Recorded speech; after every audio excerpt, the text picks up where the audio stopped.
Loveline is meant for an adult audience. Loveline may contain sexually oriented content.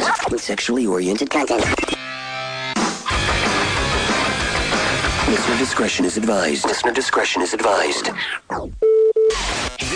is Loveline. With Adam Carolla and Dr. Drew. Hey, everybody, it's Loveline. Not the best of Loveline. Loveline. It's actually Loveline. Yeah. And We're this, here. This is not going to make the best of show. Oh, I can tell you that already. Yeah, I'm so happy to be back. Me too. Seeing your shining face. Thank you. Talking to our callers. I can't wait. Phone number, 1-800-LOVE-191. I'm Adam Carolla. That's Dr. Drew. Not phone. Dr. Drew, board-certified physician, addiction medicine specialist. Yeah, buddy. Yeah. Woo! Get it on. Gotta get it on.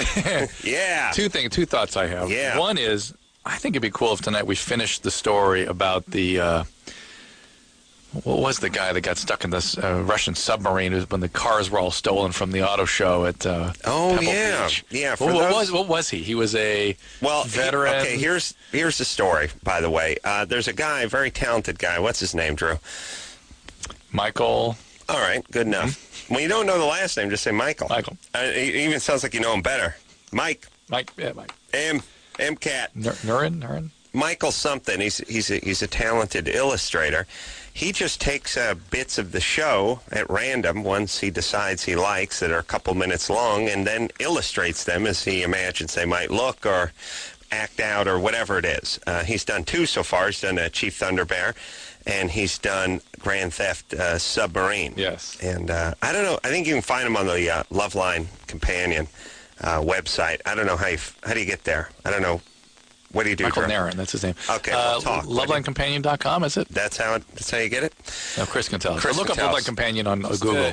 Google or Yahoo. All right. Point is they're very funny cartoons, and he just illustrated a idea I had when I went to some car show in Pebble Beach, and I don't want to give it away, but the point is you can go see it and enjoy it, but it never ended because I didn't know he was illustrating it. Right, we were just talking. rambling. We were just, as usual. Drew's usually bored, wants me to go back to the phones, and everyone else around here wants me to take calls, and I didn't have an ending to this movie. But the movie, by the way, Drew, which originally was called Subterranean Parking.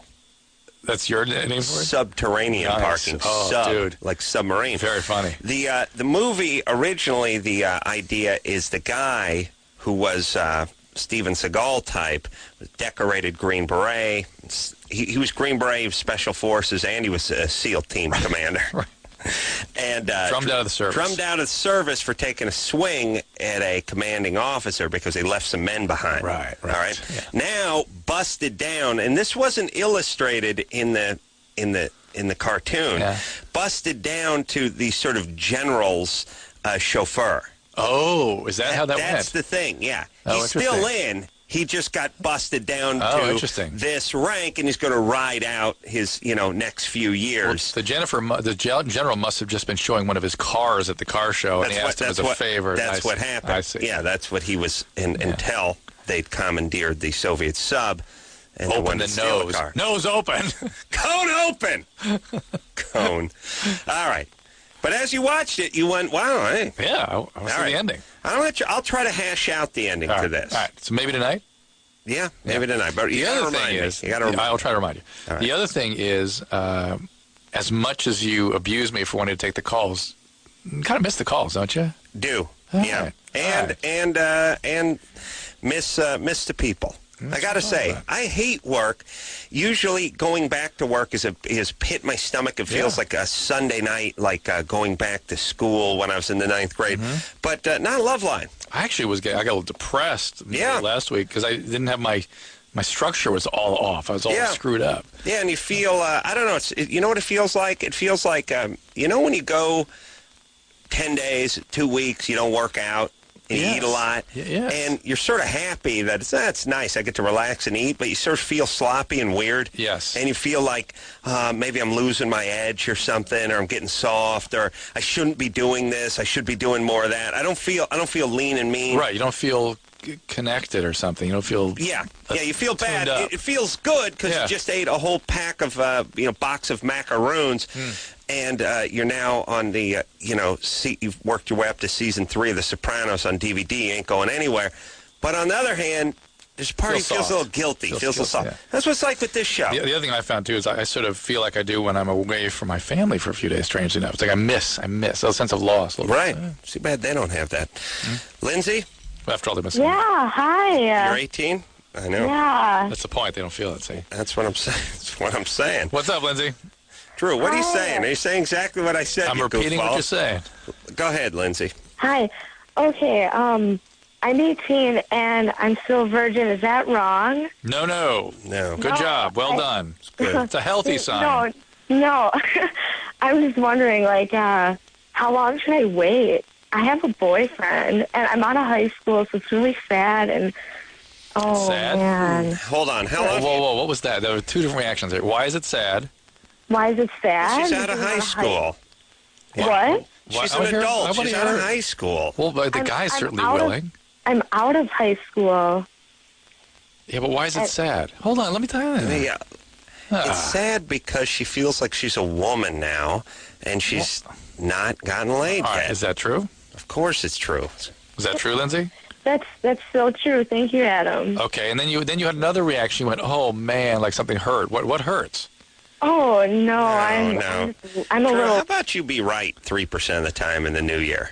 I'm not trying to pump it up I'm from 0.7. I am curious what she's experiencing. I'm not going to tell her what. I mean, This you're time, okay. You 3 got years it. from now, we'll be at 5%. All right. What was she talking about at the end of her conversation? There's all disappointment No, about her that's getting just laid. her cadence. All That's her right, way yeah. of speaking. All right, that may be wrong Oops. All right, Lindsay. Lindsay. Yeah. All right. Now, don't listen to Drew. Listen to me. Okay. How long have you been with your boyfriend?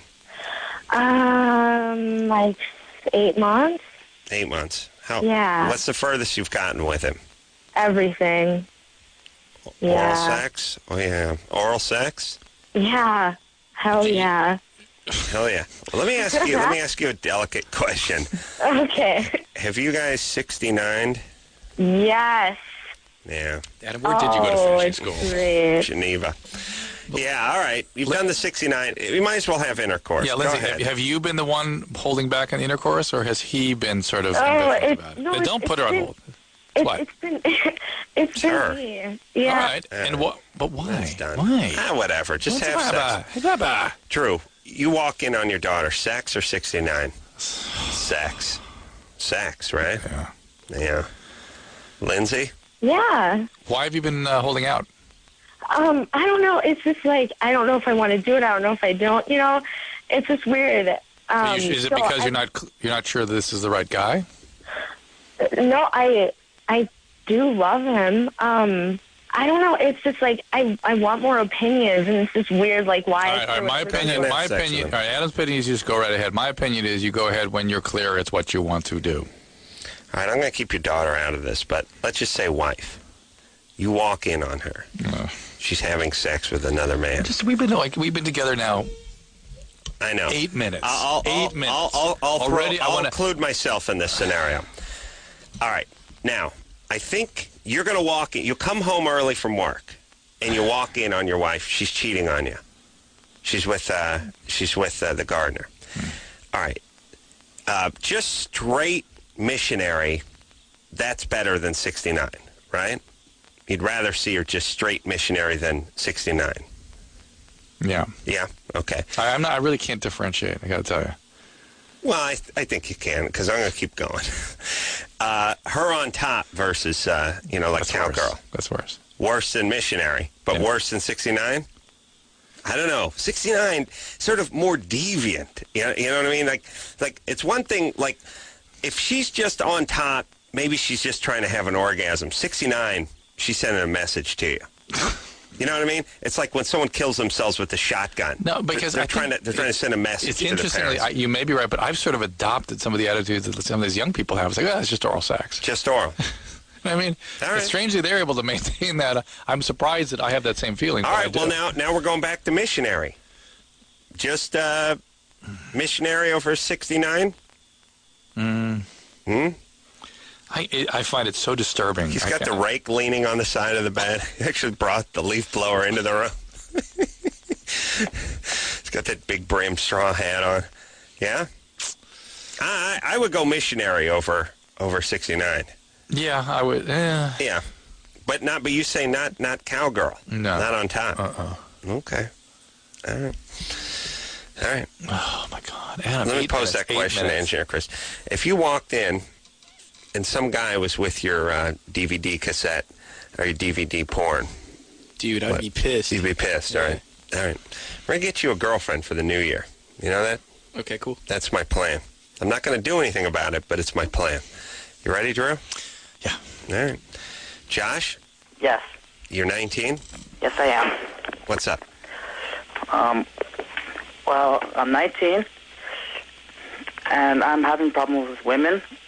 I Okay. figured out that most teenage girls goes for the jerks instead of for the romantic guys.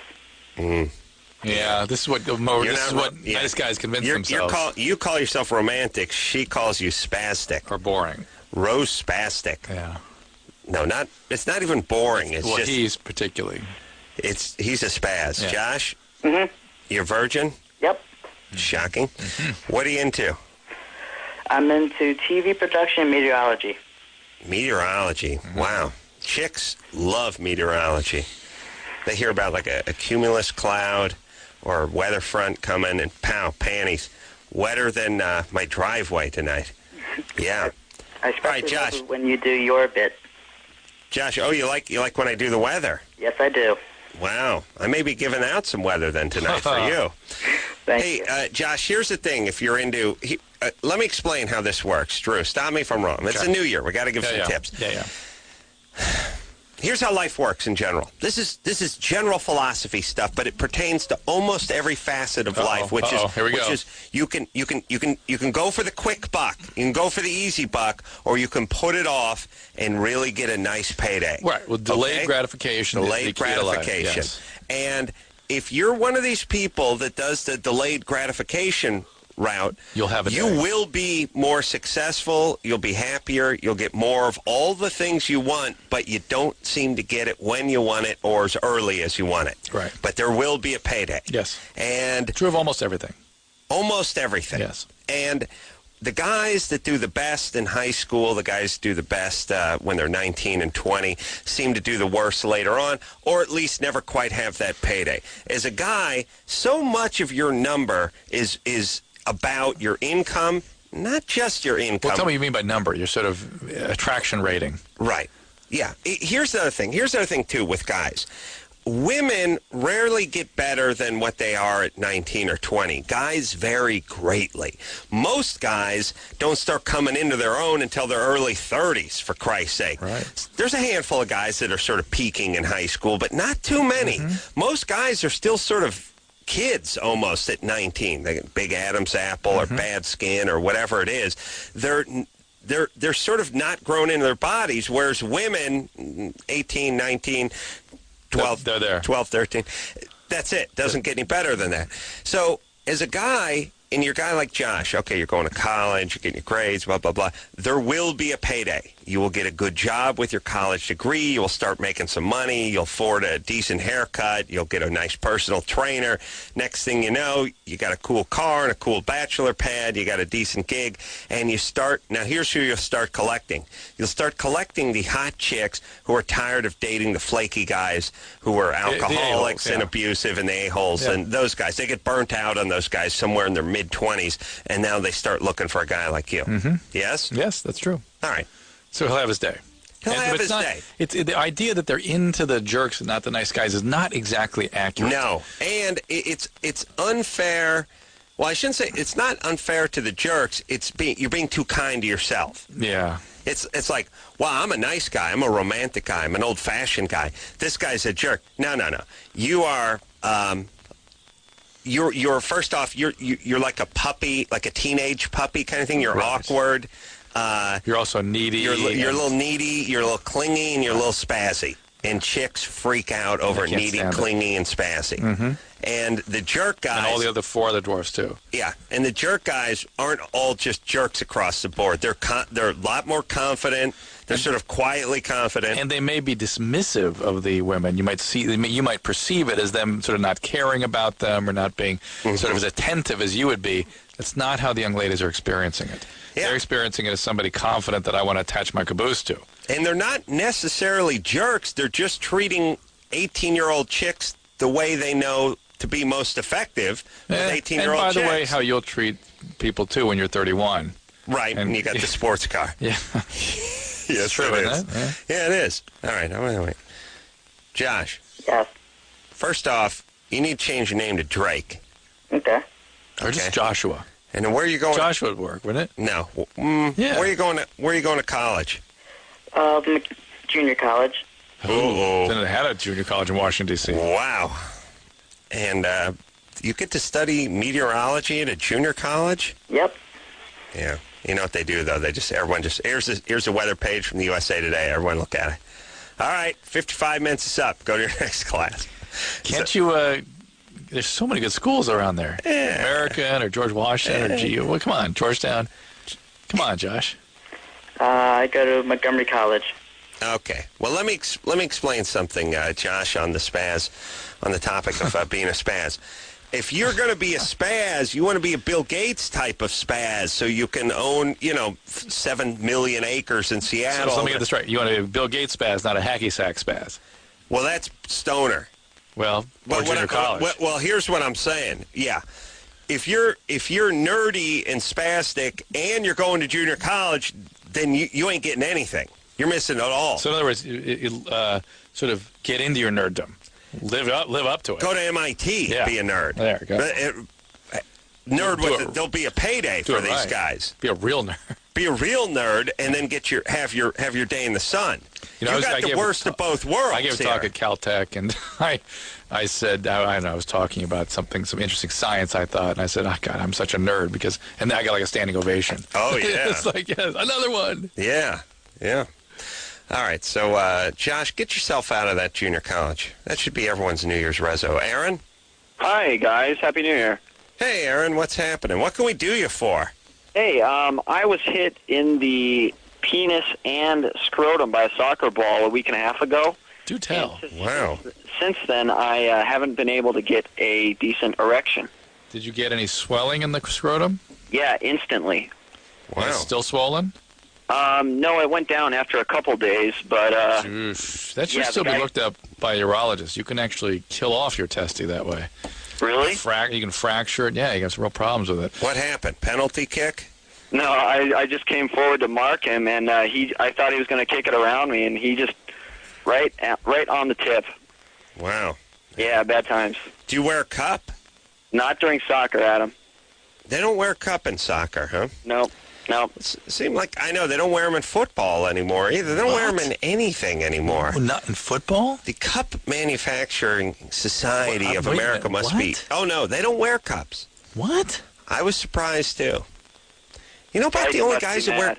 the only guys who wear cups anymore are baseball catchers, maybe like boxers, although they have How a about low foul ice hockey? protector. Hockey guys must wear cups. Football guys don't wear cups. What? I don't know. Why not?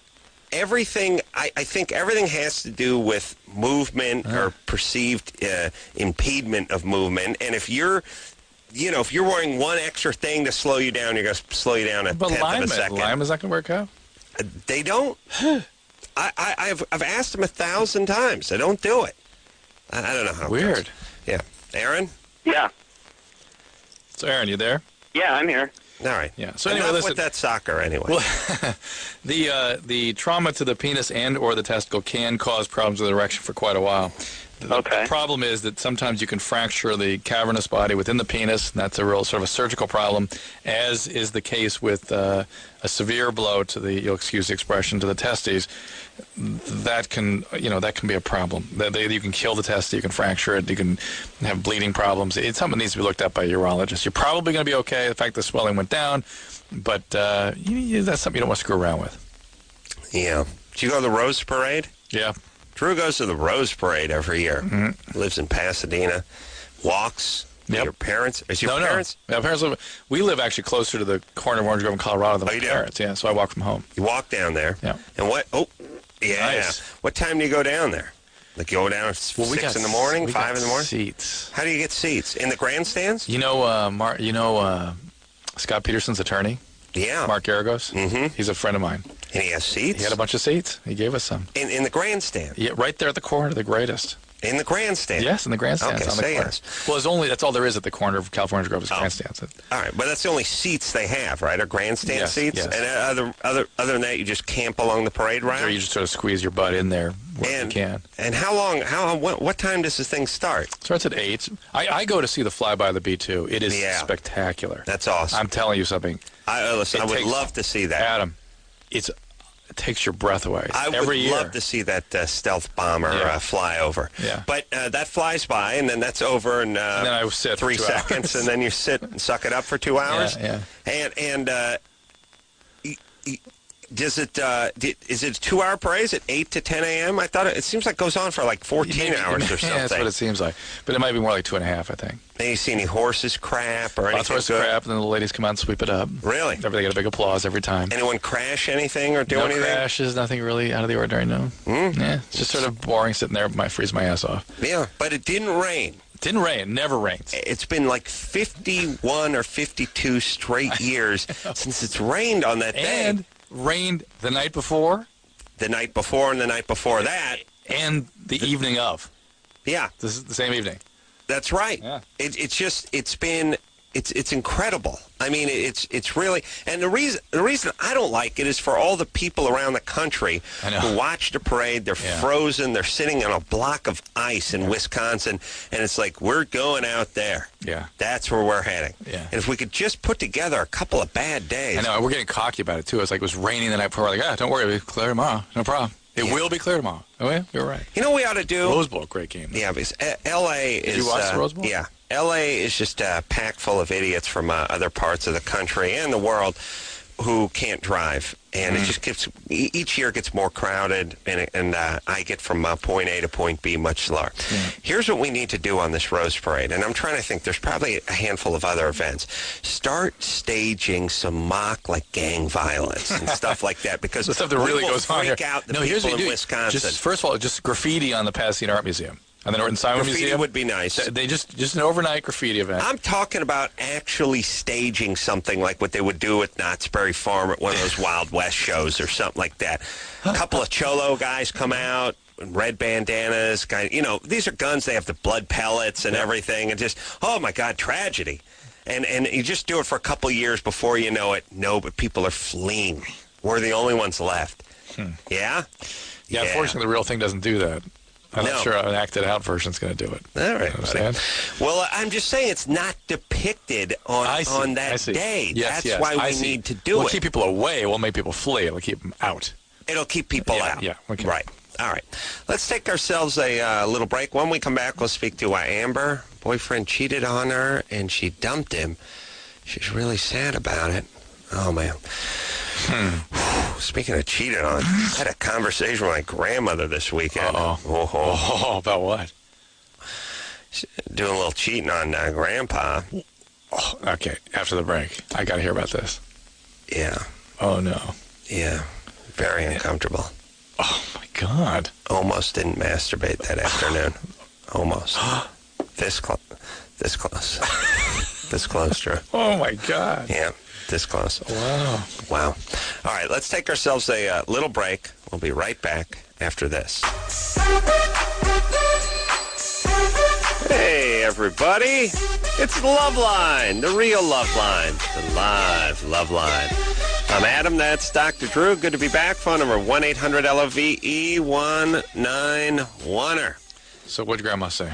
Oh, What did she say? I went to visit my grandma I'm cringing now. yesterday. Here we go. And my grandma's told me a couple of things over the years that have been a little difficult on me Like when emotionally. she told you that she knew what a rim job was? No, she wanted to know if I knew what a rim job was. Yeah. she had not heard what a rim job was until earlier That's that a rim day. shot, Anderson. She one time wanted to tell me that I should be careful about masturbating and putting a belt around my neck, you know. Be careful about that. When you do that, you should be careful. I shouldn't be doing it. Oh, okay. You know what I mean? Yeah. None of that autoerotic You, of course, didn't listen to asphyxiation. her. No, why should you? Well, I looked at that as a dare, a challenge. Yeah, I wasn't doing it until now, but now I'm going to have belt and suspenders around my neck. And not just the regular suspenders, the Mork kind, the rainbow ones with the finger pointing and Nice. buttons. There's another time after my grandfather passed away, she said, well, I look around the house and everything reminds me of him. And listen, let me tell you something. When you're a Carolla, everything will always remind you of everything because no one's bought a new goddamn stick of furniture, a new coat, a new anything. No one throws anything out or buys anything new. So, yes, people will remember you. You look around a Carolla house, you'll remember the Corollas that came over on a wagon train. Right. Because it's the same goddamn sofa. Right. You never throw anything out, of course. Yes. Everything's going to remind you of the person. Jeremiah and Hezekiah. Yeah. Carolla. That's right. You see that black powder rifle? Yeah. That reminds me of your great.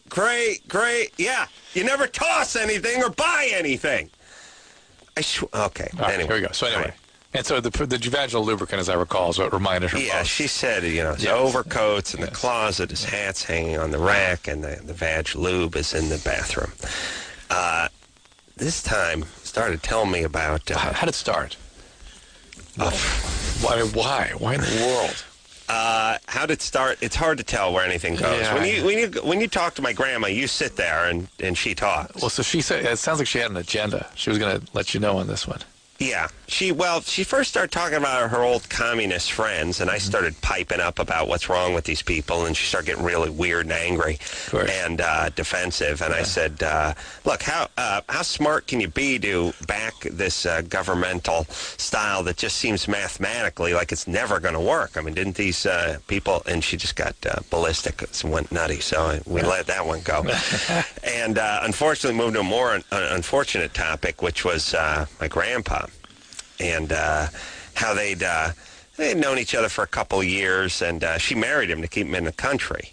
Uh-oh. But things weren't moving along the way she wanted. So she got herself a little outside action. Well, this is our in a theory. way, it's cheating. But but it's our theory that if a woman's not getting her emotional needs met, watch out. Oh, yeah. She'll get it met one way or another. He never said I love you. He never really, he never really settled into what they needed. Yeah, and I could see a guy like that. I mean, after all, he only dedicated about 38 years to her and provided and took care of her grandkids. Well, he's a fly-by-night guy. This is flake. This is year number 2, though. Yeah, but of a guy who's incapable of committing, obviously by his history. Not committing, but a little old world. Withdrawal, not giving with the compliments or the love or the affection. You go get it. Yeah. Point is, make sure he finds out. Right. Yeah. The point is, this is a guy who was giving all that, was stable, but she needed the chaos. Mm-hmm. That's my point. Yeah. This is because the non-giving guy doesn't hang out for 38 years, doesn't break the grandson of bedwetting, I beg your pardon, doesn't make the goulash for everybody, doesn't take care of the family, doesn't the only one that has money and has a job. Yeah, that's true. He's the guy. He's the guy you got to give a little chaos But to. he didn't say I love you. You know what I'm saying? Whatever he didn't do, it wasn't enough chaos. Yeah. You know that's the deal. That's the drill. Listen, believe me, So anyway, I know what's going on. That's what happened. I just hooked up with a dude for a while, shook things up, but then started getting into the part with why she was with the new dude. Uh-oh. Sex. Yeah, what about it? Oh, man. Unbelievable. Never ended. 24 hours. Nonstop.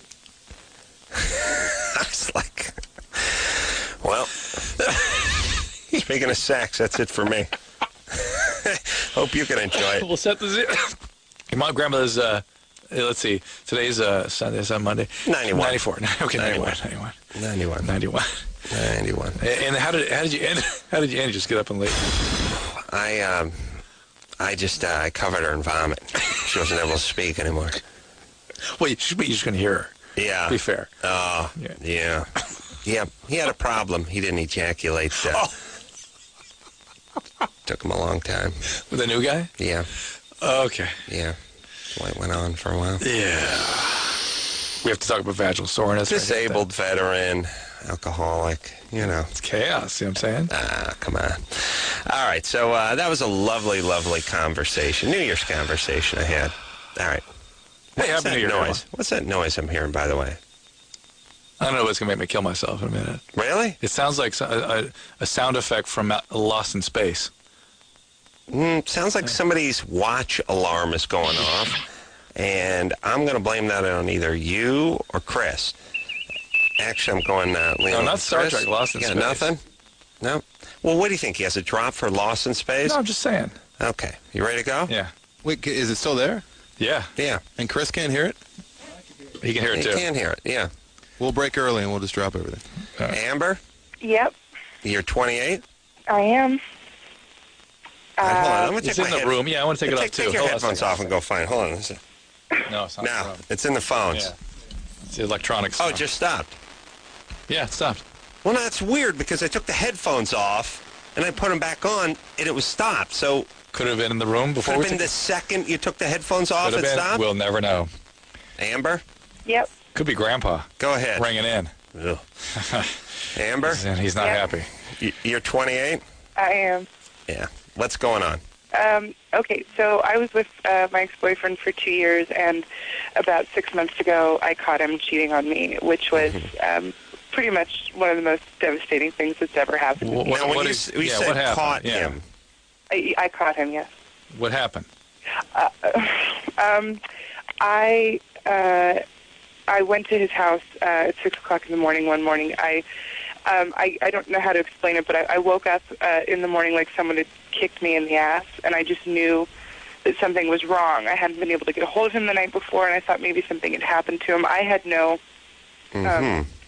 no suspicion of him cheating on me at all. So By the way, not being able to get a hold of somebody you're going out with regularly is a reasonable. all right. So right, you so I went, was just concerned that something had happened to him, and Yeah. well, you may have also whatever. thought he was cheating, but that's fine. You went over there at 6 a.m. Right, What happened? well, I didn't have the key to his building. I had the key to his door, but not to his building. And so I rang the doorbell a couple times, and I called, and I saw someone peek out of the blinds, but then nobody came down. And finally, he called me and was acting really strange. And while he was on the phone with me, I was standing outside the building, and I saw someone in the shower. And I said, "Who's in the shower?" And he wouldn't tell me. And In the shower? yeah. Now, in the shower, taking a shower, or in the shower Yeah. hiding? No, it's taking the shower. Well, Did you It's have not- it's not the place you usually stick a window. By the shower. it's usually you can see. Yeah, well, it's on the third floor. Yeah, it's like opaque, but you can Yeah. see So you know see it's the not shadow him. of You know somebody it's in not there. him, yeah. Right. Yeah, And but so here's the thing. Here's the thing that's interesting. It's 6 in the morning. She's taking a shower. Now she knows she's getting out of there. Yeah. Getting a shower, getting out while he stalls on the phone. Yeah, These stupid no, people, No, Adam. I know they're stupid people, but you're taking a shower. What do you got? The hair dryer going? You're grabbing your clothes and No, she's going to get it together and get out. no. There's some what? Listen, him not calling the night before, what kind of stupidity is that? Well, he was just drunk and cheating, and he didn't want the chick he was with to know he had a girl. No, I know. Amber, I'm not done with the shower thing. Okay. Was she Drew, quiet. Was she taking a shower because she just got up early, was taking a shower, and was going to get out of there? When you showed up? When you showed up? I have no idea. I didn't. Had to be. I ran into her as she was leaving an hour later, and she knew who I was. I had no idea who she was, and she told me that he had told her that we had an open relationship and that this had been When she going stops on. you in the hall and has this conversation as No, she's leaving? I was upstairs in the parking lot, and then she was leaving, and I saw her leaving. So I kind of went down to confront her, and she told me that it had been going on for about 3 months. And Yeah. Was she good looking? she was cute, I guess. I mean, I didn't really pay too much attention. I was pretty freaked out. I mean, this is someone I thought I was going to marry. It's one of the whatever. first things you notice, though. So Right. what's up? We got to sort of look at Amber and why she would be All right. attracted to an a-hole like this. Well, yeah, women Well, get my caught up with concern- screwy guys. My concern at this point is that that whole kind of scenario haunts me pretty badly. I have pretty bad anxiety attacks about it. I'll wake up in the middle of the night. I can't let him or this situation go, and I don't feel like I'm... All right, Amber, you just need... You're a couple of good dates with a new guy away from getting past this. PTSD, history of trauma. Did your dad cheat? Did he No, abuse you? no. What happened? No, nothing. Nothing? No, I was a virgin till I was 22. You know, I was very... But, I mean, I was a bad girl before that, but that was something I kind of held on to. I have... Hold on, whoa. You can't get by with that kind of stuff. What do you mean you're a bad girl, but you're a virgin? How does that work? I had a lot of partners, but I never actually had intercourse. That's a lot of oral sex. Wow. Lots of oral sex. And then why were you acting out like that? What was that all about? Well, I mean, like I said, I was a virgin until I was 22. No. Amber, come on. You were acting out as a younger adolescent. Why? What was going on? What was all the depression or chaos? What was going on? I don't know. I have a very close family. They're very close. Well, they have a very close family. Maybe she's suppressed, possible. Whatever. Here's the thing. You broke up with this guy when you found out he was cheating. You did the right thing. That's it. That's fine. Your radar was a little off. Lots of young women, or early 20s, later 20s, have trouble. Sometimes they meet a guy and it doesn't turn out to be the guy. But it's what they do after they find out he's not the guy they thought they were. Yeah. And you did the right thing. You broke up. And, of course, you're a little depressed about it. Yeah. Fine. And the post-traumatic stress is reasonable, too. But yeah, go on a as couple Adam said, decent dates. You'll be fine. It's like any other traumatic experience. You got to get back on the horse, so to speak, and get back out there. Right. Ooh. Well, you're really working it up. I had a little something brewing tonight. We got to take a break, but let me talk to David. David? Yeah. You're 18? Yeah, I'm 18. Bogus. I don't believe it already. Right. Yeah. Liar. Okay, my question was, I have a girlfriend that I've been with for a year. Uh-huh. And she's pregnant right now, and we found out in November. You found in November. So Right. How long is she, how far along is she? Well, right now it's 3 months or so. All right. We just found her in November, so right now it's going to be January. It's almost 3 months. All right. And the question was, I wasn't sure what to do because she doesn't want to tell her mom, and she doesn't want me to tell my parents, but it's like, in a sense, she doesn't want to admit it, that she's pregnant. Right. She's not really, that mature. Well, at least not as mature as me, so she doesn't exactly, David, she Right. doesn't exactly, I don't know, she doesn't want to admit it. I admit it. Yeah, I understand. She's in right. she's in denial about it, which All is right, hold something. on a second. David's mature. I picture David with a burnt orange turtleneck and a tweed jacket and a brandy snifter and a pipe. Yeah. And he's just sitting there, high back, He'll leather be chair. lecturing at Oxford on philosophy of Hegel in about 10 years. And he answers everything with quite. All right. QED. Hold on, David. We're going to take ourselves a little break. We'll see if we can sort out the 17-year-old girlfriend pregnancy and the dilemma, all that, after this. Hey, everybody. It's Loveline. I'm Adam. That's Dr. Drew. Phone number. And the reason I give you the phone number is because this is not the best of. This is the actual show. Apparently we have a little shortage on calls tonight. No. People need to start calling. What is the phone number? 1-800-LOVE? 191. 191. Problem is, I bet you half the country's not even hearing us tonight. They're still hearing best of. Ah. So that's why we're not getting the usual. I just opened one of producer Ann's gifts, which is this old school Atari flashback video game that you kiddies don't know about because you're too young. But let me tell you why I'm excited about this gift. I'm too stupid for the new video games. Yes, but Pong is something you can handle. Yeah, but if it's just not against somebody else, only if it's just against the backstop. Yeah. I got to tell you, I'm not into video games at all. To me, video games are it's like heroin. Like people go, you got to play you've got to get into. It's like you got to get into rotisserie football. You've got to get into this fantasy. I've got to. I watch 23 hours of TiVo a day already. I need something else to occupy my time where I don't make money and it's just some sort of whimsical fantasy. Yeah. No way. Are you kidding? Yeah, you need less. I need less. You need to have restrictions on Yeah, the I don't want. Last thing I want to do is discover some video game and become hooked on it.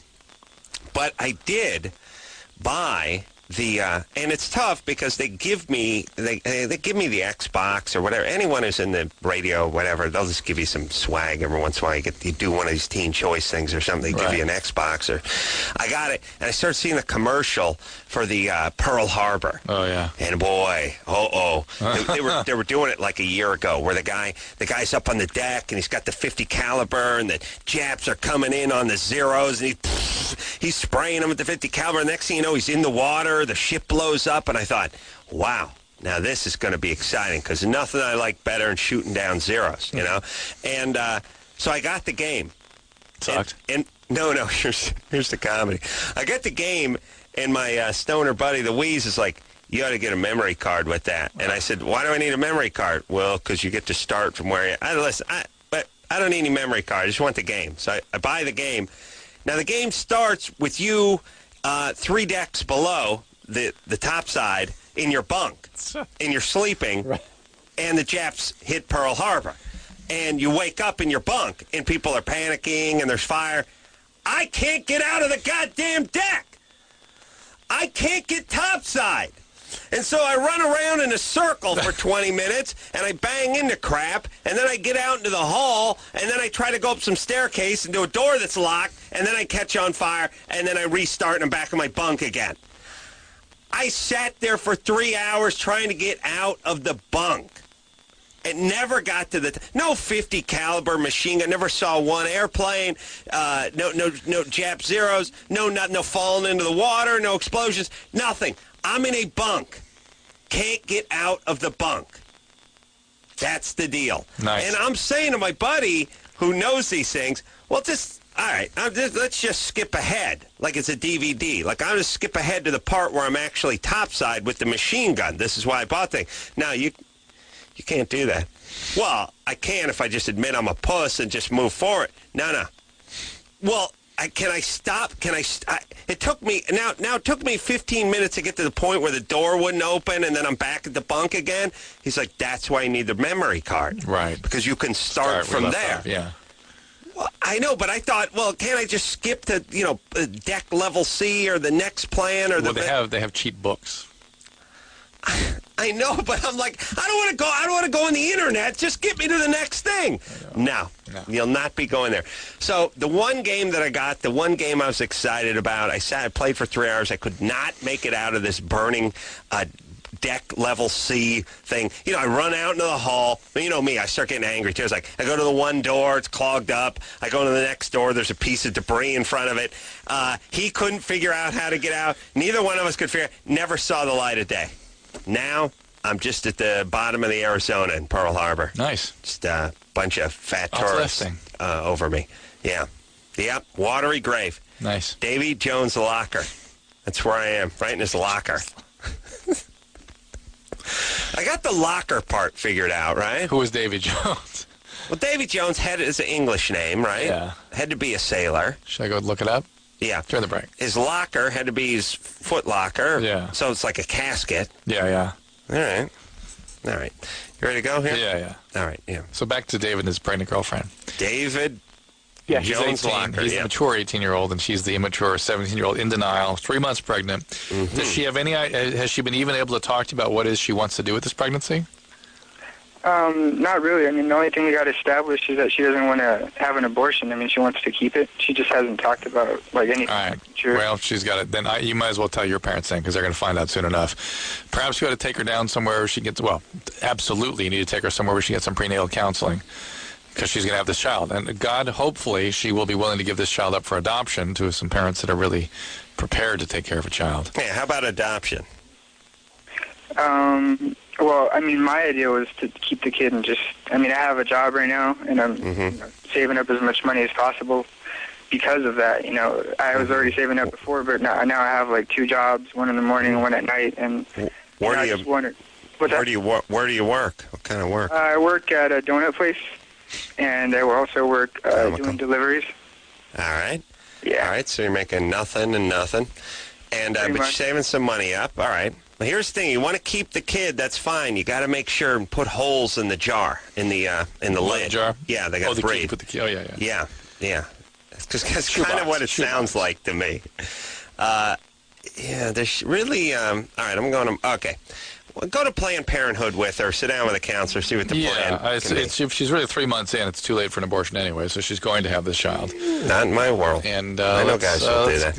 Let's make sure the child comes in the world safely. She'll need some prenatal vitamins, some iron supplementation, and some careful follow-up. Mm-hmm. All right. And no problem. As far as the society goes with this going on, nothing we can say, nothing we can do. No? Perfectly normal, perfectly natural. All right. We're going to take ourselves a little break. When we come back, Drew, HVP. Isn't HPV? And then there's Never Can Be Faithful. Allison, cheating. 24, It's a hot. cheating show. Cheats. Allison, are you hot? I think I'm all right. I don't get any. All right. Oh, boy. Hard to hear through the lampshade.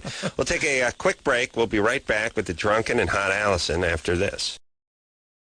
Yeah. Woo! Get it on, baby. Gotta get it on, especially in Aught 5. 2005, Drew. Wild. Yeah. 2005, by the way, is well into 2000, and I just figured every door would be like a aperture, like a camera. No more hinges. Oh, but I'd be hovercrafts everywhere. Yeah.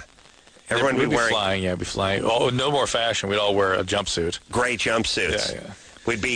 We'd be wearing gray jumpsuits, and we'd be eating our meals in small pill form. Right. And by the way, did they really think that was ever going to pass? Like all these futuristic films, somehow people got bored of eating. You know what I mean? Like, you think we're going to do away with this anytime soon? The whole part where you sit down with a rack of ribs? Well, I think that was part of the fantasy about the future, is that we were going to be separated from our biological needs, these basic biological systems. Like, we'll have no more of that. Yeah, there'll be no murder, there'll be no intercourse, there'll be no fashion. Leaders, there'll be no fashion, there'll be no desire. Right, vanity, it's Vanity. all gone. Mm-hmm. All gone. Everyone wears a gray jumpsuit. There's no denim anywhere. No aggression. No aggression and no denim. Depression. No hinges, no aggression, no denim, and no pork chops. Everything's just a little pill, or you can get a little gray mush. And it wouldn't even be a normal color. It wouldn't be green or brown. It'd be gray. Strange enough that we went that's if you were an adolescent in the 1970s. If you were an adolescent in the 1990s, we went from that to it's only violence and aggression, and we lived in sort of a S-pile. Yeah. The sort of, right? And it was raining all the time. Right. It was dark. Right. I'll tell you the one thing they did get right with the future stuff, which is coming, and they're a little behind it, but it's coming, is whenever you see these futuristic movies, especially movies like Blade Runner, advertising. Everywhere, everything looks like Times Square. Yeah. And the advertising thing, where it's now coming up on cab hubcaps. Now, you ever see the hubcaps on cabs have those sort of things that keep them level all the time? It's advertising showing up on, fighters or painting, Golden Palace on their back, you know. I mean, if you think about advertising, that's the one part where it's like cars. Except in the future cars movies, being covered in the film. It's never in English. It's Oh, some it's true. futuristic lettering. Yeah. Yeah. And the automobile, gone. Long gone. I have a quick plea to put out here to 1-800-LOVE-191. I'm working on a television program. You're going to love What this. is it? Well, we're doing 2 shows, and they're looking for a couple in the Los Angeles area to keep a masturbation diary. Yes, I know you'd love to do that. Oh, you and your wife. Be the perfect. Would you please come on my show? Dear Dive. Forget it. And then Lynette would be, what? Yeah, with mine, it'd be like, Adam, there's nothing in this diary. Shine the black light on it. Shine it on. Oh, my goodness. Yeah. And I can just imagine Lynette's disgust, which I've seen many, many times. Diary of Matt. Yeah.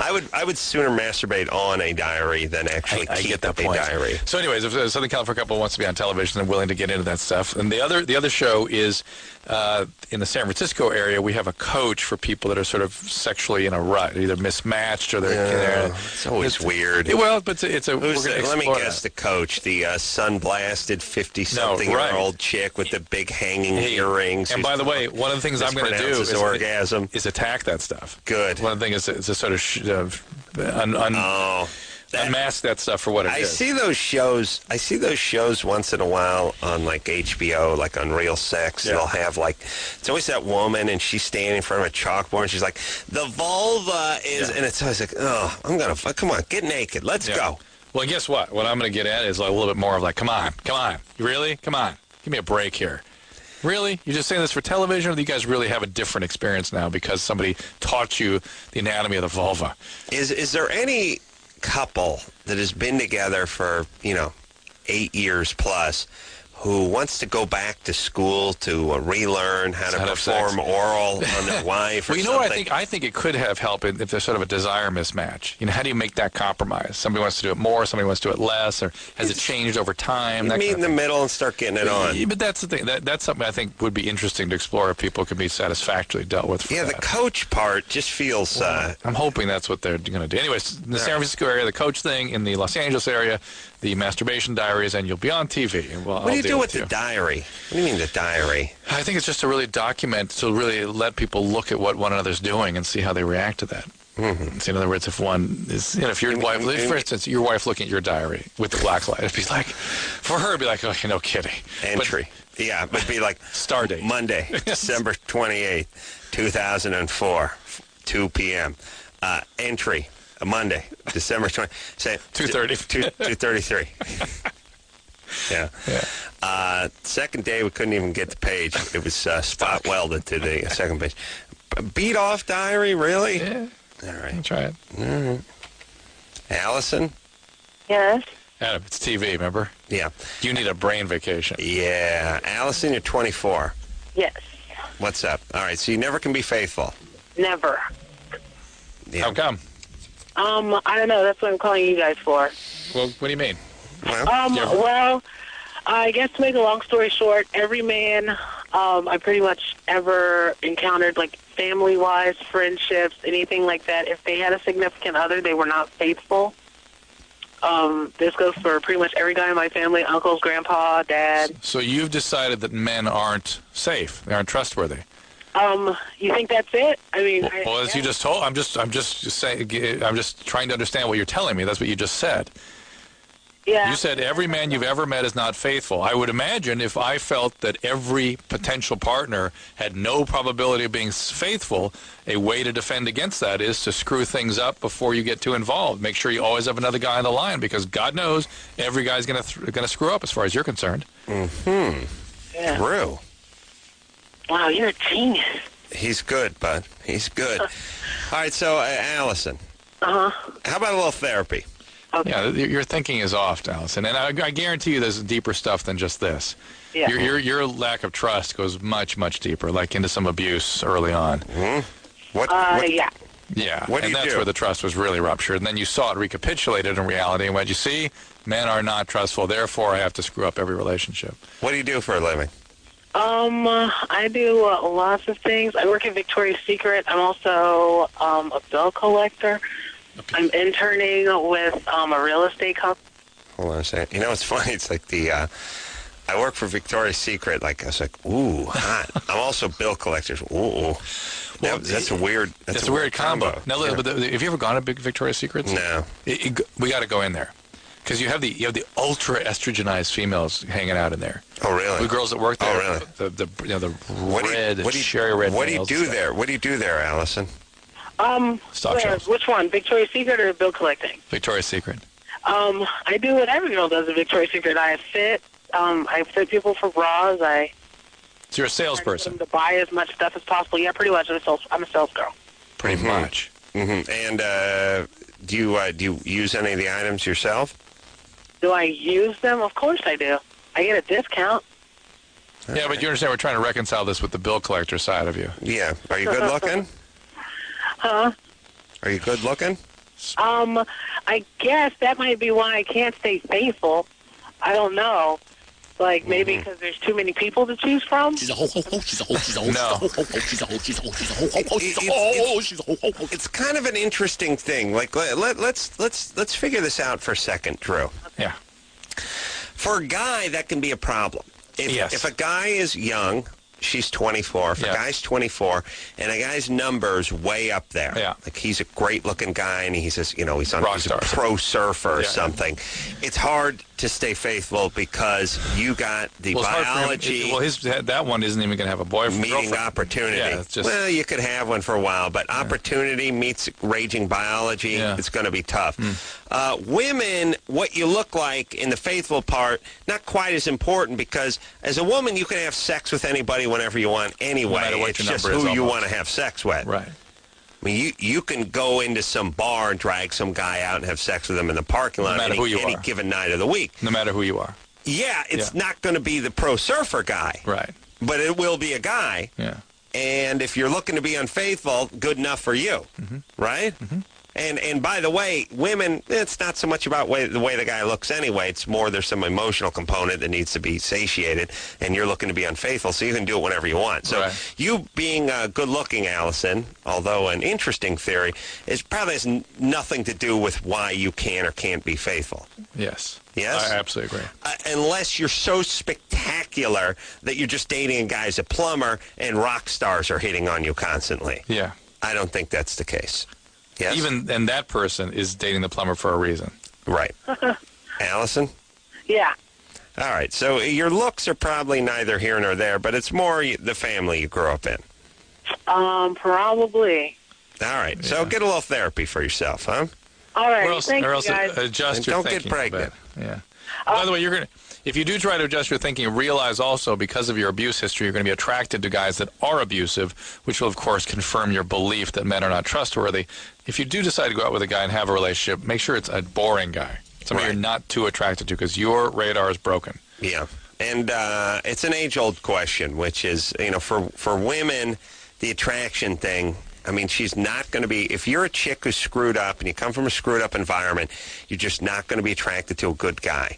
So therefore, it's like a certain race. It's like, not all black men are criminals, but if the only 5 have tried to stab you, that's the way you're going to think of the whole community. If the only handful of guys you've been with have been a-holes, you're just going to think all guys are a-holes. Untrue. Yes? Yes. You ready to rock here, Drew? All right. John? Yeah? You're 28? Yeah. What's up there, brother man? Well, about a month ago, I walked in my bedroom. My wife's there using a vibrator. I don't know if is that right? Am I not good enough, or? Well, John, that's true. Do you? Yeah. Do you masturbate? Yeah. So here's a couple that should be on that masturbation diary. See? Yeah. So they'll deal with that in a more healthy way. Yeah. Hey, John. Yeah. What do you do for a living? I'm a bartender. Bartender. Yeah. That's a good gig. Yeah. You now it must be easy to meet chicks as a bartender. Yeah, a lot of them. Did you meet your wife when you were attending bar? Yeah. What kind of place do you attend bar at? Well, the place is called Blue Marlin. It's funny, Drew said what kind of place because he thought maybe you didn't want to actually give out the name of the place. But then you gave the name, and we have no idea what that what kind of place that is. Yeah. So, Drew, you really, it's sort of 0 for 2 in that one question. You know what I mean? Yes. Our callers do not disappoint, though, do they? No. I'm guessing it's a place that has fish tacos and plays a little Jimmy Buffett. I'm thinking the Marina and Jimmy Buffett. What do you think, John? It's a regular food serving place, but like at 8 o'clock at night, it's a complete bar. Food serving place. How about the Marina pick? No. Okay. Yeah. Hey, John. Yeah. What city is it in? It's in Orange County. Okay. All right. Can I get a decent fish taco over there? No. All right. Whoa. One Mississippi. Oh, my God. 2 Mississippi. Must be a great bartender. Car accident. Really? Head injury. Let me say this real quickly. In the new year. Everything's about the new year now for me. You know how I complain? The fish tacos have got me going down this route. John can wait. Believe me, we can be bored by him at any point in the show. Yes. Hey, let me say this. I want some standardization in things, like iced teas. I ordered an iced tea at Taco Bell the other day. You know, they did it through drive-through, whatever. I'm driving. Take a sip out of it. Tastes like just sugar and flowers. You know what I mean? Yeah. Super saccharine-y, sweet, sort of hibiscus-y, flowery, kind of passion fruity. Yeah. And I thought, I wanted a goddamn iced tea. Yeah, not a juice. Not even it's not. I would have taken a juice, but this is a drink. Yes, you know what I mean? It's like drink. Syrup drink. Yeah. I want an iced tea. And by the way, the reason many people order an iced tea is because they don't want to drink a Coke. You know, they don't want the calories associated with drinking. Nor all this sugar and this flavor experience associated with all that. Right. I wanted tea. I wanted an iced tea. And what if in England you sat down for tea in the afternoon, they served you a syrup? I mean, it'd be a hot tea. But... I wanted iced tea, and what I got was high C. Yeah. Basically. Yeah. And all I'm saying is tea. that's their high C. I mean, that's their tea. Yeah. That's their tea. And then if you go to a diner up the street and you get iced tea, you just get a regular iced tea, or it could vary. It's all over the map, especially here in Los Angeles. Let's just decide on one iced tea. You know what you're getting. Just like if you ordered a Coke, you'd know what you were getting, right? Mm-hmm. Please, everyone, join me on this iced tea. By the way, there's no reason they couldn't have different flavors of iced tea, just the way they're different flavors of soda. Right. But you have to order that. You have to order that, and you got to give a heads up. Like when the guy orders the iced tea, you got to tell him, oh, no. Ours tastes like a melted popsicle. That's a step you shouldn't need. It should be, right. Do you have a specific request? No, iced tea. When I'm in charge, Drew, there will just be the iced tea that tastes like brewed iced tea. The world be in a much better... Oh, utopia! Now, back to fish tacos. Yeah. Fish tacos come one of two ways. They either come as pieces of fish inside the taco, or they come battered and deep fried as pieces of fish. Really? Oh, yes. I've never had that one. Oh. Okay. Drew, I know you love crapping on my points. Yeah, but you'll run into that. I believe you. I've just not had it. All right, I'll see if I can go for two over here. Chris, first off, do you have any idea what we're talking about? Fish tacos? That's right. Secondly, have you ever had the fish taco where it's battered? No. And? Okay. You will get it. I've just not had it. I'm just saying. I know. You will get it half the time. Okay. That's what they will bring. Yeah. You see what I'm saying? Yeah. And then you have to start getting what kind of fish, because you don't want the batter. By the way, if I get the batter ones, I'll be shocked. I'll be like, huh, what's this? I can't believe you. Do you order fish tacos? In a place called, like, Wahoo Fish Tacos, yes. Mm-hmm. And Baja Fresh. Mm-hmm. Yeah, those are...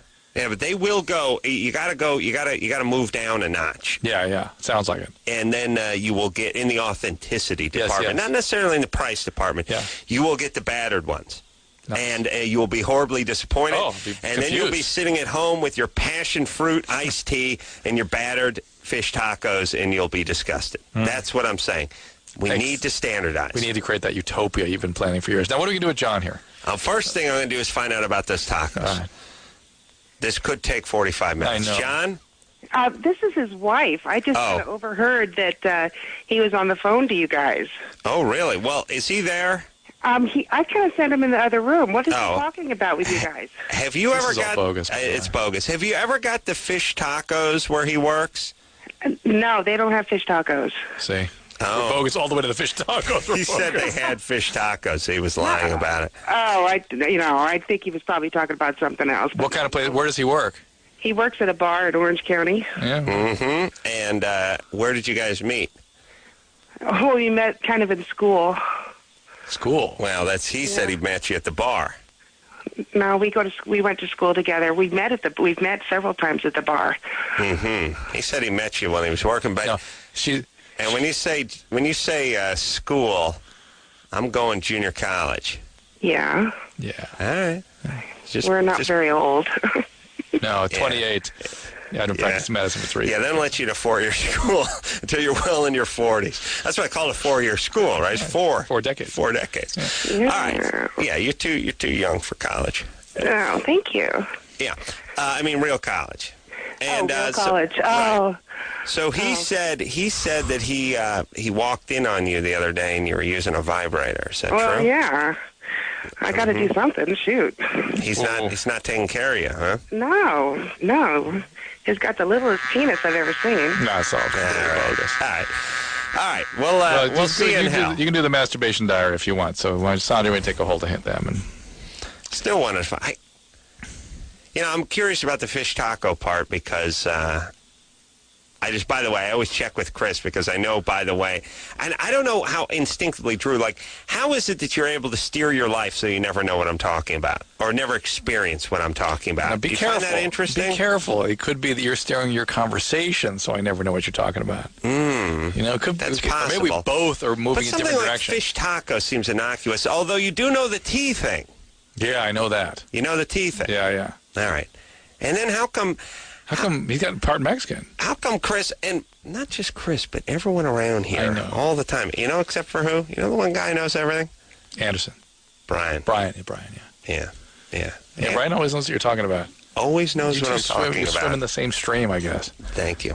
All right, let's, I think we whiz in the same pool is more what it is. Yeah. You're gay. Let's see. Nipple ring is infected. It's getting worse. Let's get to Red and pussy. Yeah, real quick. Let's take a break. All right.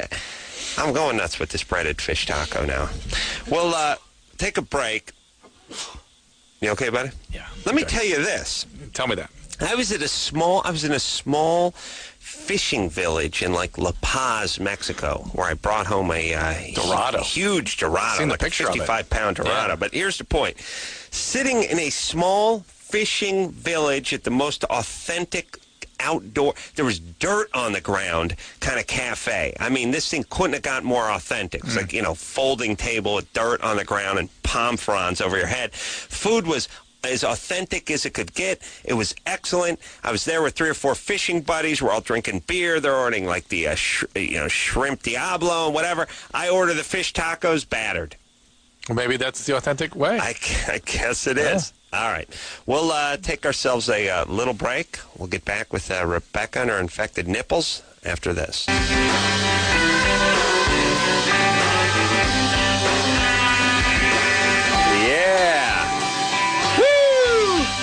Get it on. Ooh, Lord.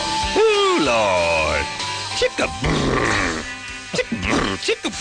Oh, no one knows what you're talking about. No, they don't. But Drew does. Yep. But one of the rare Chris references doesn't. I do. Yeah. And that Chris doesn't. No. Chris is a fairly narrow...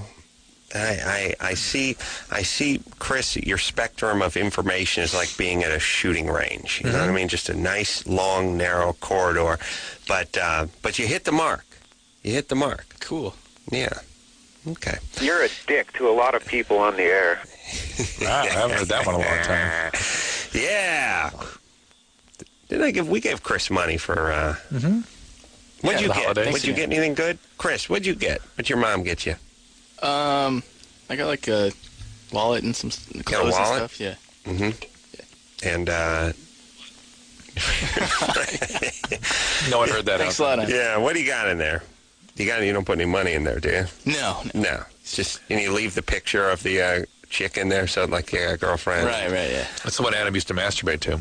No, it was the chick on the cover, the front of the Raft box. Oh, at the pool store. At the Big Five. Big Five. Yeah, no pool store. Yeah, there was such a thing. No, there was. Rothschilds but yeah, it was the elite went to buy their chlorine.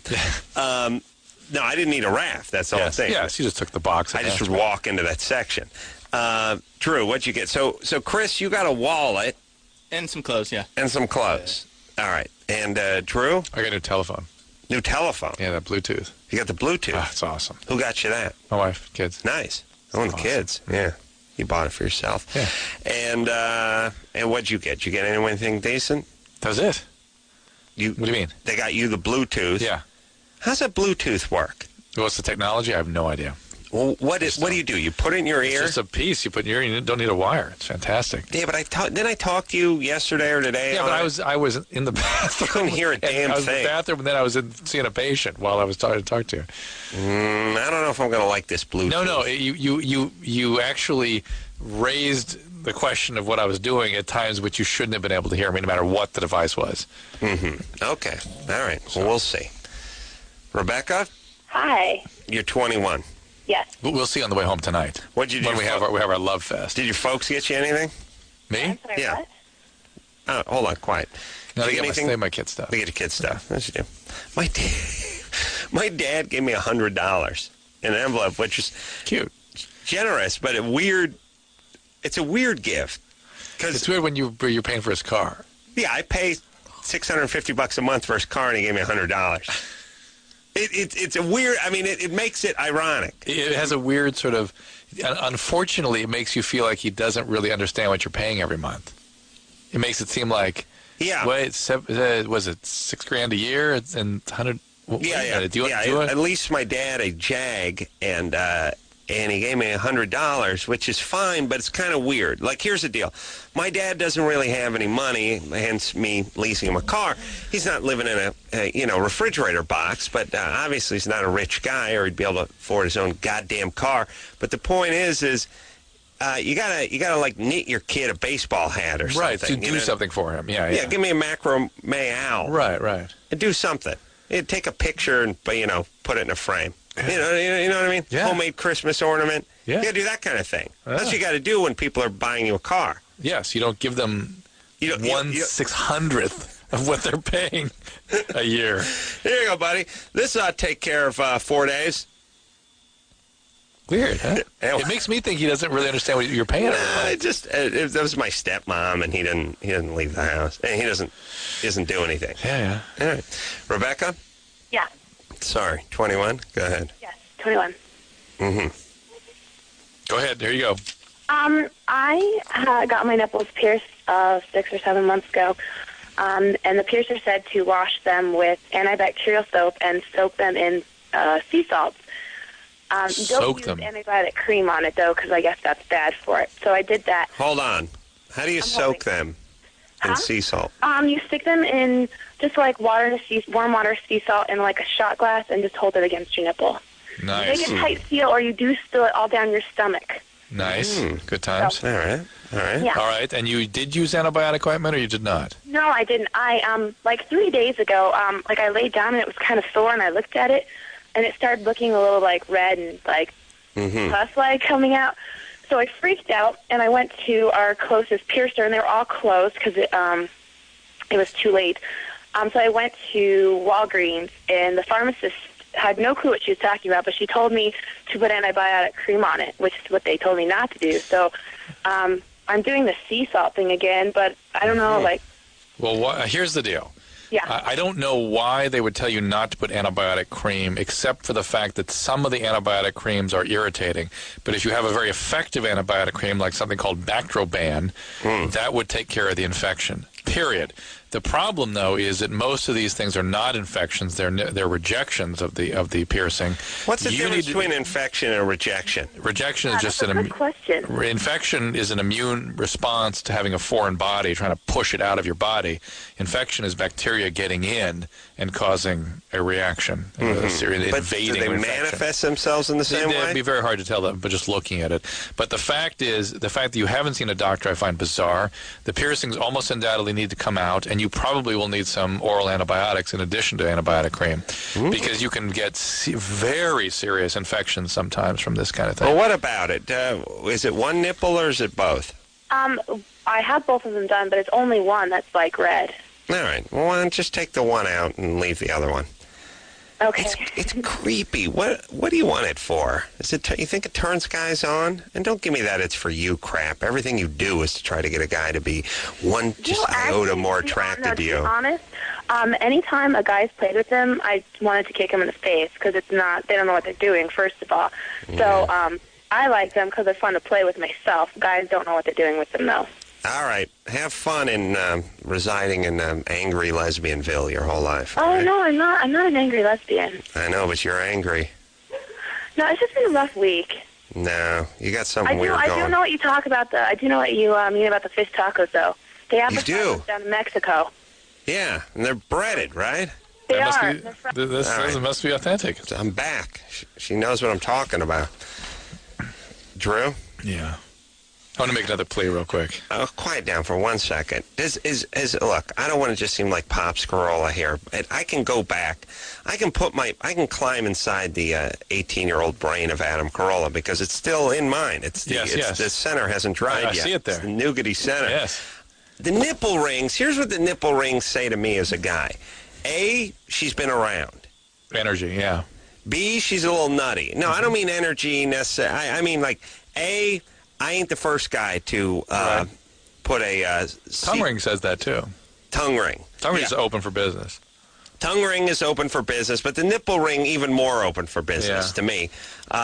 So this is not virgin soil I'm building on here. Mm-hmm. Number one. Number two, a little chaotic, a little effed up, a little angry. And number three, aesthetically, no help at all. Right. In fact, contrary. Yeah. Taken away. And, distracting. And by the way, you screwing with the one part of you we want to see. Yeah. You know what I mean? Like, you want to do something, monkey with your forehead. Yeah. Monkey with the back of your neck. Your thigh. The nape of your neck. We don't care about that part. Right. Stay away from the good parts. Yeah. There's a couple of parts, as a guy, we want to see. Yeah. You know, the stuff that they tile over when people are naked, that's the part you shouldn't be monkeying with. Those are the only parts that we really want to see. Do whatever you want to your fingers. Do whatever you want to your scalp. You monkey with your nose if you like, but really work that nape in the back of your. Is it nap or nape? Nape. In the back of the neck there. Yeah. Work with that part. We Sure. don't care about that part. And the earlobes and stuff. You got the Earlobes are right fine. thing with the piercings on the earlobes. Do whatever you want. Maybe the webs between your fingers. That's right. The frenulum. Yeah. Between the thumb and the finger. Fine. But the nipple, that's really one of the parts we don't want monkeyed with. Mm-hmm. Yes? Yes. Thank you. Now, what were you saying, Drew? Oh, I was going to make another plea. 1-800-LOVE-191. We're still looking for a couple to keep a masturbation diary who live in the Southern California area and in the San Francisco area. A couple who's willing to be coached about their sexuality. All right. You ready to rock? Yep. Who are we talking to? Boyfriend doesn't trust her because she's the kissed Idaho another call. guy? Stan. All right. Stan? Caller who goes by Stan? Stan may be sleeping. I suspect. Stan's been on hold for 73 minutes. Stan? Oh, I hear a little... I do hear a little breathing. He's there. Disappointing for a guy from Idaho, though. To be asleep? Yeah. Because it's not a different time zone? It's an hour later. I don't know. What's up? Oh, there he is. Stan. Sorry about that. Yeah, I was trying to fall asleep. I said a guy from Idaho. No, I think of Idaho as a place where they really do some big snoring. Oh, yes. Yeah. Yeah. Yeah. And this Stan sounds like a good snorer, too. I'm a little let down. You got the name Stan. You got the he's from Idaho. You got these going into the Army. And you think put those three things together, you got snoring. Yeah. What's going on, Stan? Not a whole lot. I was talking to one of my buddies. I leave Wednesday for boot camp in Georgia.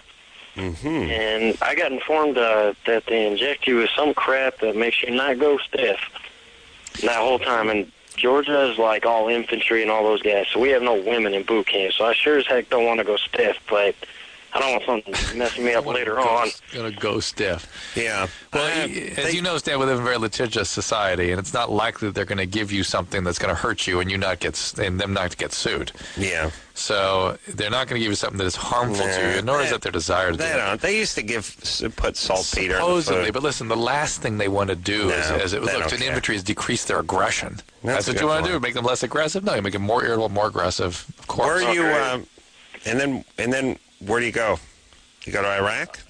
After that, I get 2 weeks off of boot camp, and then I report to my station, and probably within the next year, I'll go to Iraq. All right. Iraq. Why are you doing that? Family. I'm an idiot. I don't know. Choose your pick. I mean, All right. No, that's fine. Get on your knees, scumbag! Look, here's the whole thing about this man's army. Not a bad gig compared to whatever your options were, which is not an Ivy League school. Yeah. It's carpet cleaning with the ace man at 18, or going to junior college with engineer Chris over here, although he's 28. These are your options. Junior college, flipping burgers, or going into the military. Yeah. Going into the military, pretty viable. Absolutely. Sucking a little bit during wartime, I got to say. Yeah. But still, probably a better option. I know guys who went in the military. They, first off, you get like medical and dental for the rest of your life, pretty much. Yeah. You get. It's easy to get loans and things like that, like if you want to buy a house. Yeah, and, people don't really think about the that insurance. crap. There's insurance benefits and things. There's tons of junk that you give up that, 18 to 22 or 20 to 24, whatever those years where all you've been doing is smoking pot out of a makeshift bong and going to junior college and doing nothing. Yeah. Go do that. Yeah. You'll get out of there with something. Now, what he may be talking about, though, there are certain vaccines and anti-anthrax medications and things that have been implicated in this sort of Gulf War syndrome in creating fatigue and erectile dysfunction and whatnot. And I suspect that may really be what he's talking about. And I don't believe there's been any of that in this go-around with the Iraq War, the kinds of problems I saw with the Gulf War. All right. And, Drew, what's going on with the tsunami? Yeah, what about it? I went down, as you instructed me during the last week we were together. You told me to go down to Indonesia and check things out. Yeah. I mean, how many... Now, what's going on? Is it disease now? Is that what's getting everybody? They're worried about the water supply being contaminated. There's sort of a mistake. Mistakenly, people think that somehow all the dead bodies are going to harm them, which the fact is they're going to smell bad and they're going to putrefy. But any infectious diseases that you could contract are dead in those dead bodies by now. They're not living in the dead flesh? They don't live in the dead flesh. They don't? They live in live organisms. But because there's no fresh water, people are going to get Shigella and cholera and other oral fecal route contaminations that cause these horrible diarrheal illnesses. Yeah. I was thinking today that tsunami and a tidal wave are the same thing. Yes. And then I was thinking a dead end and a cul-de-sac are the same thing. It's all about what your neighborhood is. Yes. And you want to be in a cul-de-sac tidal wave neighborhood, not the tsunami dead end neighborhoods. It's sort of the same place. Yes. Tidal waves are in the Pacific. Tidal wave, you get hit with a tidal wave, maybe you're in Hawaii. Right. But and there are cul-de-sacs there. Yeah, and if you live on a dead end, you want it to be a cul-de-sac. Sure. Because that means you're in a nice neighborhood. Yeah. Like, it's great. Like, I know people live on a cul-de-sac up in the hills. It's like, ooh, nice cul-de-sac. That's what you want. But I know people live on a dead end in Van Nuys. And it's like, ooh, dangerous. Yeah. And by the way, cul-de-sacs are round. Dead ends are square. Ooh. Dead ends. Wait a second. Dead ends all have that triangular yellow sign with the red reflectors. No. I'm talking about the houses. I see. Okay. No, and by the way, they usually have a little turnaround room in those. Right. It's really just nice neighborhoods decide to get rid of around. There's a negative. I don't even think there's a difference that way. I just think there's a horribly negative connotation of calling if you're trying to sell a $2 million house, it's tough calling it a dead end. Or even at the end of. Yeah. All right. Anderson? Yeah, the funny thing about tidal waves is they changed the name to tsunami because tidal waves are the only things that weren't caused by the tides. They're caused by like, shifts in the earth. Right. Like, tsunami just means tidal wave in Japanese. Right. Yeah, I never, and by the way, here's how retarded I am. Tidal wave, for some reason, I never even connected with the tide part. I don't know, maybe I heard it too early. I don't know. Anyone has seen the Poseidon Adventure? Chris. Was that a tidal wave? Yeah, seen the Poseidon Adventure? Chris, heard of the? Have you heard? Are you American? Have you heard of the Poseidon Adventure? No. Does this name mean anything to you? Ernest Borgnine. I've heard of them. Heard of them? Okay. No. So you've never, but you've not heard. Stella Stevens. No. You've not heard of the movie title. You've not heard of the movie. What was it? The Poseidon Adventure. Yeah. No. Okay. So that's what I'm talking about. That's the interesting thing about Engineer Chris. I wouldn't expect him to have seen the movie, but I've heard of it. Should have heard of it. Yeah? No? Still not? Nothing? Okay. Well, are they going to do a remake, Anderson? I heard they were. That's pretty much the remake. Oh, really? I mean, if you watch them back to back, they're very similar. Interesting. Yeah. Interesting. Adam, you have to, though, consider that in 1973, when you were watching Poseidon Adventure, that'd be like asking you about a film from 1948.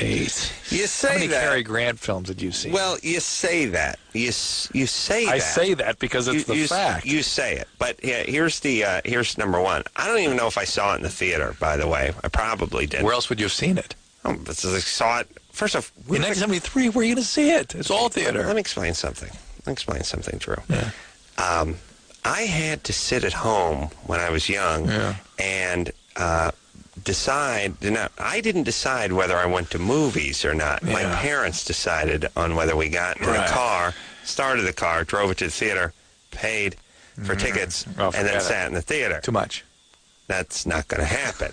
Right. So there weren't a whole lot of movies seen. They're later on television, that kind of stuff. So I'm not so sure I saw that one in the theater. Okay.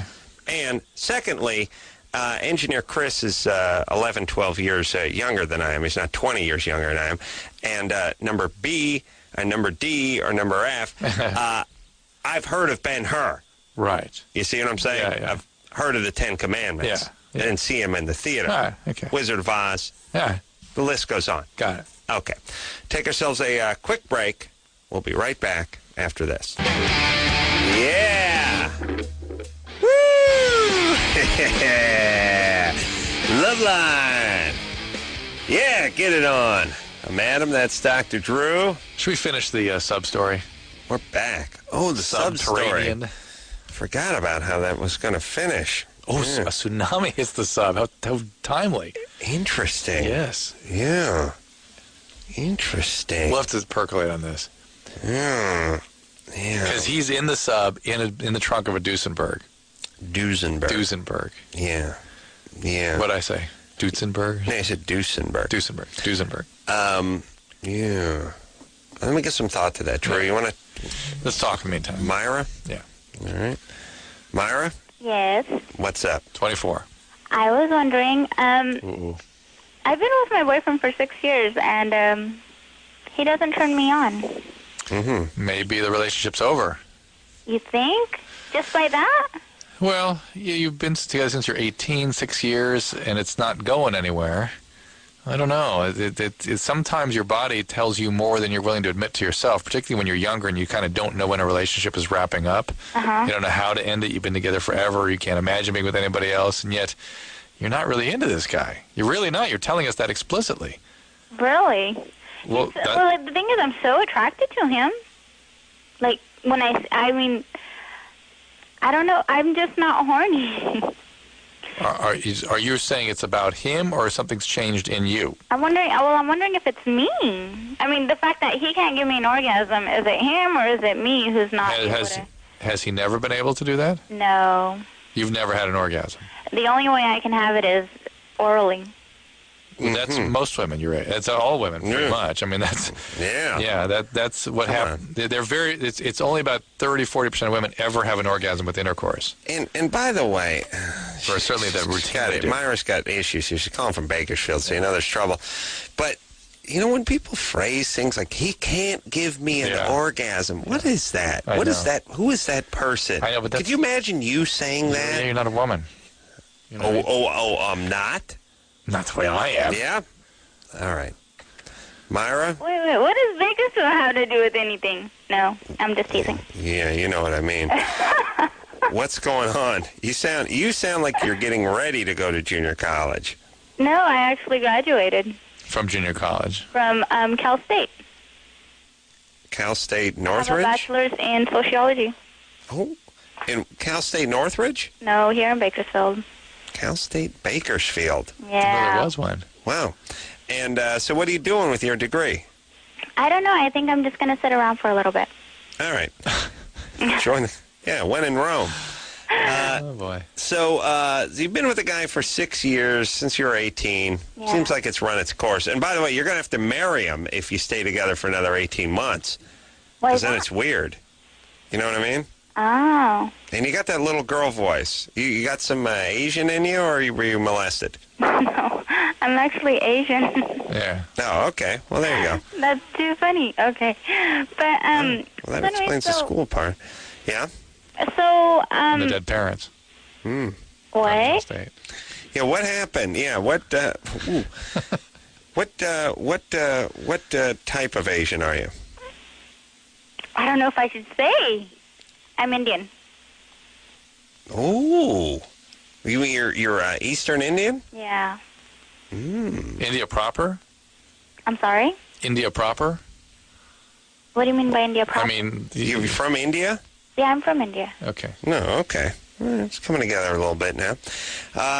And he gives the oral sex, gives you a orgasm, but nothing through intercourse. Which, again, it was a normal sort of thing, and yet you're disappointed by it. You don't feel complete with the relationship. You still feel like unfulfilled and that there's something missing and you're not turned on, even though you're very attracted and blah, blah, blah, and defend the relationship deeply. What's he do? What does he do? What does he do for a living? He works. Oh, Adam, did you get that? Make mental note, writing here. He works. I mean, what do you mean? Is that what you're asking me? What does he do? Yeah, I'm asking you, what does he do for a living? He is an engineer. Ah. And he works. Got that in? No smarter couple ever sounded dumber. Oh, my God. All right, he's an engineer. Now, are you thinking about marrying him? Yeah. You are. See, like yeah.